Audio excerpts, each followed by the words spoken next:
दोस्तों, सबसे पहले तो आप सभी को नमस्कार। मैं धर्मराज प्रसाद।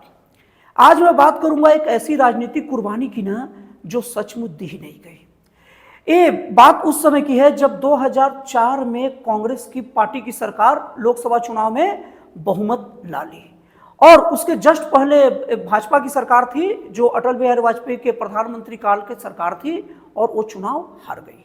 अब जब 2004 में जब कांग्रेस की सरकार बनी तो उस वक्त उन्होंने वहां के तत्कालीन राष्ट्रपति एपीजे अब्दुल कलाम के पास अपना नेता चुन लिया गया, सोनिया गांधी को। मतलब प्रधानमंत्री सोनिया गांधी का बनना तय हो गया। लेकिन एक संवैधानिक अड़चन सामने आई। अब वो संवैधानिक अड़चन क्या थी आपको बता रहा हूं। सोनिया गांधी है इटली की और इटली के कानून के हिसाब से कोई भी ऐसा व्यक्ति जो इटली में नागरिकता बाहर का ले चुका है लेकिन उसके बाद में इटली का मतलब नागरिक तो बन सकता है, सुविधाएं भी ले सकता है एक नागरिक की तरह, लेकिन इटली के उच्च पदों पर, उच्च संवैधानिक पदों पर नहीं बैठ सकता। जैसे प्रधानमंत्री, राष्ट्रपति या सर्वोच्च न्यायालय का जो प्रमुख है न्यायाधीश, वो सब नहीं बन सकते। अब आप कहोगे कि ये तो इटली का कानून है, उससे भारत में क्या लेना देना? लेना देना है।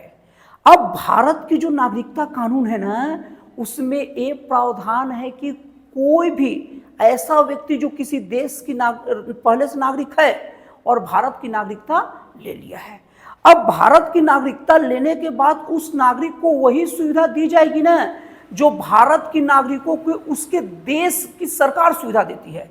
अब यहाँ इटली की अब जो सरकार है, संविधान है, वो तो कहता है कि बाहरी लोग को तो हम उच्च पदों पर नहीं बैठने देंगे, प्रधानमंत्री, राष्ट्रपति नहीं बनने दे सकते। अब चूंकि इटली की सोनिया गांधी है और भारतीय कानून में वर्णन है, ध्यान सुनिए, भारतीय कानून में ये वर्णन है कि बाहर के नागरिकों को वही सुविधा दी जाएगी जो हमारे नागरिकों को वो देते हैं।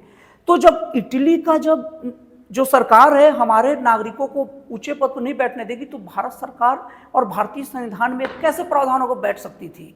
तो वहीं पर इंदिरा गांधी के साथ एक खेल हो गया और अब इंदिरा गांधी पूरी तरीके से कानून के हिसाब से अब वो राजनीतिक पद पर नहीं बैठ सकती थी।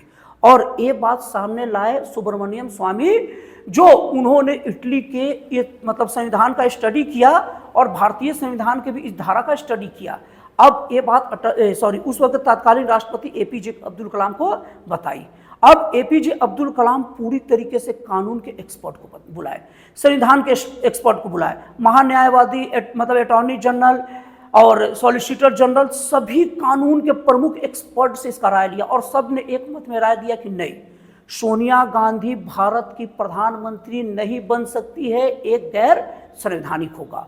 तब सोनिया गांधी को प्रधानमंत्री नहीं बनने दिया गया। लेकिन अब एक पूरा इतना बड़ा मतलब लोकसभा चुनाव में बहुमत का नेता जिसे चुना गया है, उनका सीधे सीधे अपमान नहीं किया सकता ये बोलकर कि आप प्रधानमंत्री नहीं बन सकते। इसीलिए राष्ट्रपति एपीजे अब्दुल कलाम उस प्रस्ताव को जो आया था लेटर, उसको मतलब साइड में रख दिए। फिर सोनिया गांधी अपने तरफ से मनमोहन सिंह को प्रधानमंत्री बनाई और पूरे देश को यह मैसेज दी कि मैंने प्रधानमंत्री पद को ठोकर मार दी और मैंने एक सिख को प्रधानमंत्री बनाया है, मनमोहन सिंह को प्रधानमंत्री बनाया है। और मनमोहन सिंह उसके पहले आरबीआई के गवर्नर रह चुके हैं, तो ये भी बोले कि एक अर्थशास्त्र का ज्ञाता को मैंने प्रधानमंत्री बनाया है, देखिए मैंने कितनी बड़ी कुर्बानी दी, जबकि सचमुच कुर्बानी थी ही नहीं। आप लोगों को बता दूं दोस्तों कि एक व्यक्ति पूरे भारत का इतिहास में ऐसा है जो प्रधानमंत्री पद को ठोकर मारा है।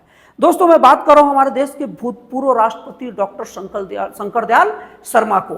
जब 1991 में डॉक्टर शंकर दयाल शर्मा उस वक्त हमारे देश के उपराष्ट्रपति थे और उनको बुलाया गया, सबसे पहले उन्हीं के सामने प्रस्ताव रखा गया कि आप सबसे अनुभवी व्यक्ति हैं, आप देश के प्रधानमंत्री बनिए। तो शंकर दयाल शर्मा ने कहा कि प्रधानमंत्री पद के लिए 24/7 आवर काम करना पड़ता, मतलब कभी भी काम करना पड़ता। हम लोग अपने देश के प्रधानमंत्री नरेंद्र मोदी जी को देख ही रहे हैं और मेरा स्वास्थ्य वैसा नहीं है कि मैं वो काम कर सकूं।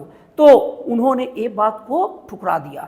अब उसके बाद एक प्रस्ताव नरसिम्हा राव के सामने रखा गया और पीवी नरसिम्हा राव ने ये प्रस्ताव को स्वीकार कर लिया, तब वो प्रधानमंत्री बने।